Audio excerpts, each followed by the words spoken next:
ኢራን የተኩስ አቁም ስምምነቱን በይፋ ተቀበለች። ኢራን የቀረበላትን የሁለት ሳምንት የተኩስ አቁም ስምምነት በከፍተኛው የሀገሪቱ መሪ ሙጀተባ ካሚኒ በኩል በይፋ ማጽደቋን ኒውዮርክ ታይምስ ዘግቧል። ውሳኔው መገኘት የፓኪስታን ሽምግልና እንዲሁም ቻይና በሰዓቱ ያደረገችው ከፍተኛ የዲፕሎማሲ ጣልቃ ገብነት ወሳኝ ሚና ተጫውቷል ተብሏል። ስምምነቱ ቻይናና ፓኪስታን በጋራ በመተባበር በመካከለኛው ምስራቅ ለሳምንታት የቆየውን ጦርነት ስጋት ወደ ሰላም የቀየሩበት ታሪካዊ ክስተት ሆኖ ተመዝግቧል። ኢራን በሁለት ሳምንቱ የተኩስ አቁም ስምምነት ወቅት በሆርሙዝ ሰርጥ ደህንነቱ የተጠበቀ መተላለፊያ እንዲኖር መፍቀዷን ውጭ ጉዳይ ሚኒስትር ሰይድ አባስ አስታውቀዋል። በሆርሙዝ ደህንነቱ የተጠበቀ የመርከቦች መተላለፍ እንዲሁም ዝም ብሎ ሳይሆን በኢራን የታጠቁ ኃይሎች ቅንጅትና ቴክኒካዊ ገደቦችን ከግምት በማስገባት የሚከናወን እንደሆነ ገልጸዋል። የኢራን የታጠቁ ኃይሎች ቅንጅት ማለት መርከቦች በሆርሙዝ በሚያልፉበት ወቅት እንቅስቃሴያቸው በኢራን ጦር እውቅና ቁጥጥርና መመሪያ ስር ይሆናል ማለት ነው። የኢራን ኃይል መርከቦችን እንደማያጠቃና ሰላማዊ ጉዟቸውን እንደሚጠብቅ እንደሚያስተባብርም ይጠበቃል።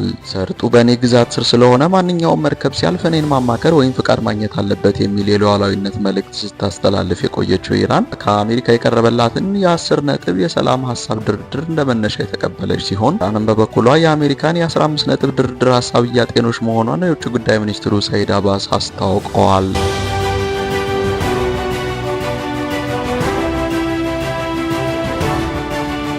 በኢራን እና በአሜሪካ መካከል የሁለት ሳምንታት የተኩስ አቁም ስምምነት ከተደረሰ በኋላ የዓለም የነዳጅ ዋጋ በከፍተኛ ሁኔታ እየቀነሰ ነው።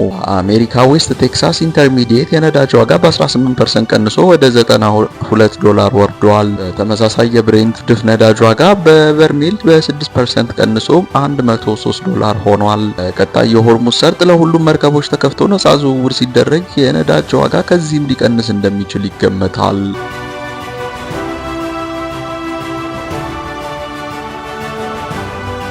ምንም ጥያቄ የለውም አሜሪካ አሸንፋለች ሲሉ ፕሬዝዳንት ትራምፕ ተናገሩ። ዶናልድ ትራምፕ ዩናይትድ ስቴትስ ከኢራን ጋር ለሁለት ሳምንታት የተኩስ አቁም ስምምነት ከተደረሰ በኋላ ጠቅላላና የተሟላ ድል አሜሪካ ማግኘቷ ምንም ጥርጥር የለውም ሲሉ ተናገሩ። ይፋ ከተደረገው ስምምነት በኋላ ለአዣንስ ፍራንስ ፕሬስ በሰጡት ቃለ ምልልስ የኢራን የበለጸገው ዩራኒየም በስምምነቱ ፍጹም እንክብካቤ ይደረግለታል ሲሉ ተደምጠዋል። ትራምፕ በዩራኒየም ላይ ስለሚሆነው ነገር ምንም አይነት ዝርዝር መረጃ ሳይሰጡ እልባት አልነበረም ብለዋል። ስምምነቱ ከተቋረጠ የኢራንን የሲቪል ኃይል ማመንጫዎችና ድልድዮች ለማጥፋት ወደ መጀመሪያው ዛቻቸው ይመለስ እንደሆነ የተጠየቁት ፕሬዝዳንት ትራምፕ እሱን አብረን የምናየው ይሆናል ሲሉ ገልጸዋል። የዋይት ሀውስ የፕሬስ ሴክሬታሪ ካሮሊ ሌቪት የተኩስ አቁም ስምምነቱ ለአሜሪካ እንደ ድል ይወሰዳል በማለት አሞካሽተው ትራምፕና የአሜሪካ ጦር ተፈጸመ ብለዋል። ከመጀመሪያው አንስቶ ትራምፕ ጦርነቱ ከ4 እስከ 6 ሳምንታት እንደሚቆይ ገምተው ነበር። እናም በ38 ቀናት ውስጥ ዩናይትድ ስቴትስ የዋሽንግተንን ዋና ወታደራዊ ዓላማዎች አሳክታለች ሲሉ አክለዋል።